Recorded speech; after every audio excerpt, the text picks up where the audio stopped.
So, Stephen, can you talk a little bit about how the pandemic has impacted your work, your workforce, and just kind of down the line? Absolutely. The pandemic has had major implications, not just on the therapist line, but also on our technician line. So our entry level positions have really been impacted. Um, Recruitment has been a really hard thing when you can go to another industry and make more money for doing maybe a less mental taxing a job, or just doing something that's not related to human services. I think human services pulls on our mental capacity in so many different ways that what we're going through for the COVID piece is really that COVID fatigue. But we've always had compassion fatigue or burnout, and now I think now it's just it's getting bigger because of the fact that we're on a screen every single day for 8+ hours, and we used to have some breaks where we could have some chat time with our colleagues, and we don't get that anymore if we're in a remote work. So we're seeing quite a bit of burnout, and we're also seeing like morale kind of being a little bit lower than what we probably would want it to be. So some of our goals are trying to move morale up, intentional ways of engaging with staff, and really bringing back that purpose of why we're doing the work that we're doing. Has the pandemic changed the way that you lead? You've always been a very effective leader at Southwest Behavioral Health. Has it changed the way, or have you learned anything that has made you a stronger leader? I've learned that being non-physically there is pretty detrimental to your staff.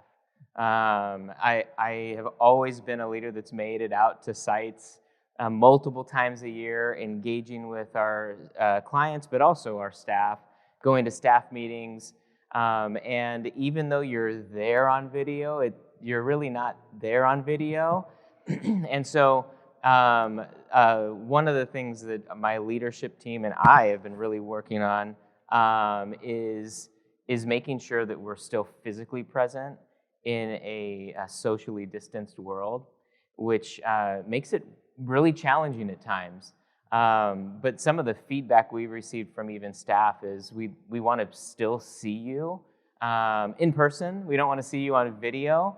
That's good, but we want to see you in person. And so we're trying to balance that out with being safe, but also listening to our staff and what they're wanting to see from us, and then making proactive movement towards achieving that. You're working in an industry that's very hands-on, and we're living in a world that's very hands-off. How have you been able to manage that challenge and obstacle?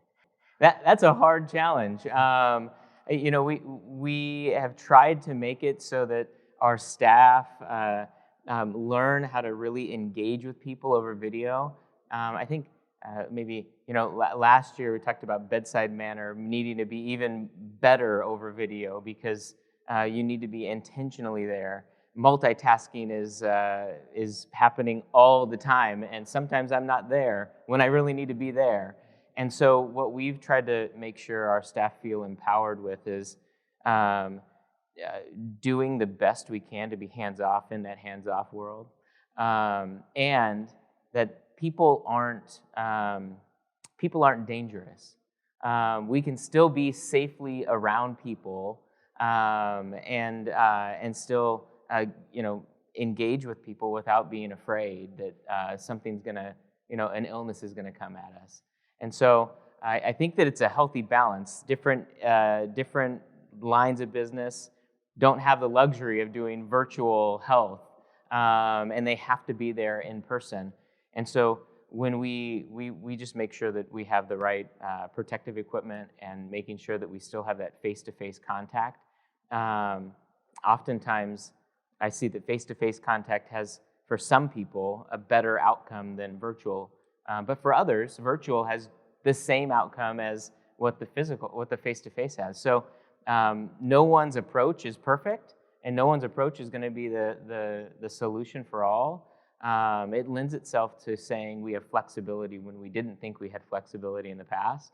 So there's some positive to it, but there's also some of those things that we learn of going, that person probably needs to be in person, and we can't force them to be over a video. Looking back over the last year and a half, it's been incredibly challenging for all business leaders. But do you look back at anything and say, "Hey, that I did right"? We didn't shut down. That gives me a lot of pride. We stayed engaged with our staff. That gives me a lot of pride. And from the pride of saying that was really beneficial to our, I think, current success and ongoing success. We acted fast, and it helped our employees know that we had their safety at the first in the first decision point of our brain, and they could tell that we cared about their safety just in general, and we tried to become. It's harder sometimes now in a virtual world, but we became more responsive to those who had concerns. Looking forward, are we getting back to normal? Is there going to be a new normal? What do you see? What do you see as the future? Yeah, I think there's probably going to be a new normal. I think hybrid work is good. I think hybrid work actually does a lot of great things for those who possibly weren't able to work, but now they can in their home. And so I think that hybrid work is here to stay. I would probably say that that's the key. But I don't think we'll ever lose the need for physical space where people come and be a part of a session or a medical appointment or a psychiatric appointment. Do you think the pandemic is going to create a greater need for the services that your company provides? I think yes, and I think it already has. I also think that we're able to see people more effectively through different means.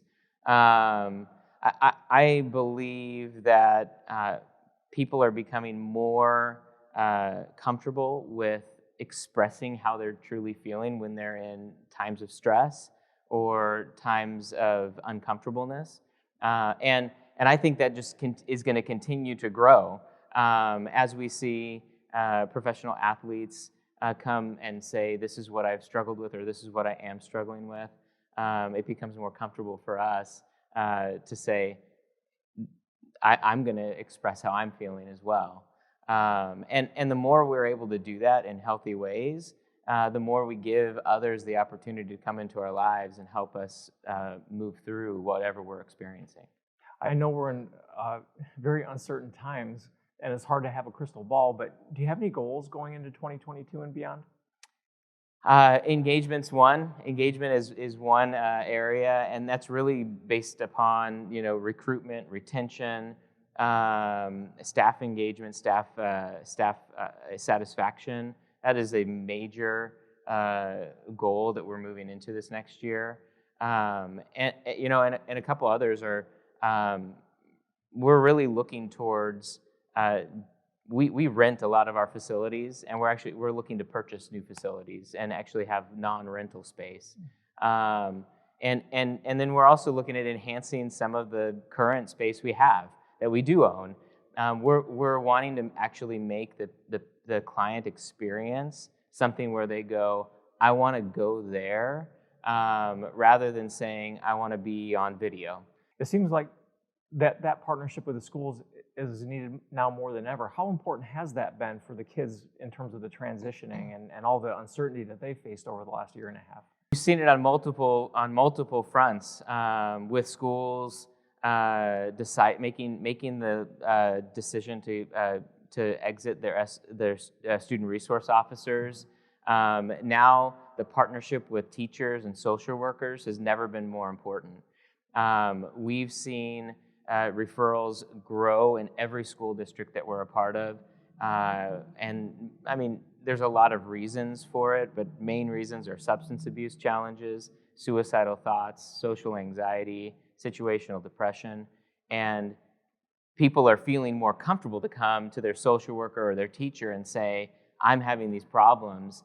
And we're seeing referrals go, through the roof, which meets a different challenge of meeting up with the demand with the workforce, but I was meeting with a few social workers from a school a couple weeks ago, And they said our partnership is more valuable now than it was before, even though it was valuable in the past. The volume they can never get to. I know this is a question we could probably talk about for the rest of the day, but how important has that societal shift been in terms of like more acceptance about talking about mental health issues and mental health awareness? I think it's vital to everyone's growth. I mean, if we don't feel like we can talk about our struggles and in a way to go and get some help, well, then we're quiet, and then usually that becomes a bigger challenge or a bigger issue later on.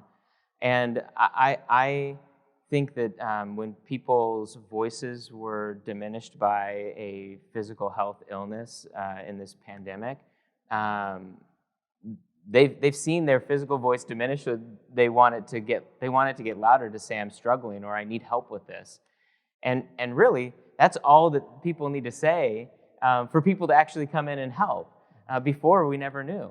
And so I think that's instrumental to the ongoing health of everyone in the United States. Just to be quite frank, if we're not willing to talk about it, well, we're just going to either get more sick or we're going to struggle with something more and more, and it's going to become a bigger struggle.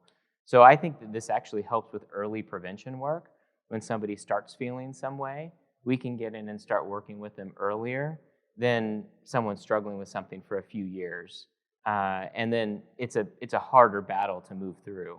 And so I think that there's a fantastic benefit to people becoming more vocal so we can get in quicker and help before it becomes something bigger.